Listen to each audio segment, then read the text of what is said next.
So, do you have any crazy or funny stories from past clients that you could talk about? Yes. Well, this one's not even about a client. This is about a situation. This is how quickly foundation can get out of hand. I walked out of a house. It was here in Frisco, right down off Lebanon, where the big houses are. I was walking out of a house, had my zip level, the machine that we use to measure houses, just little tools, nothing fancy.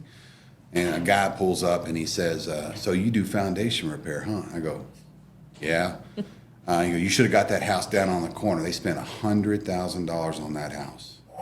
And I went, really? That one right there on the corner? And I grabbed my phone and I actually pulled up the address.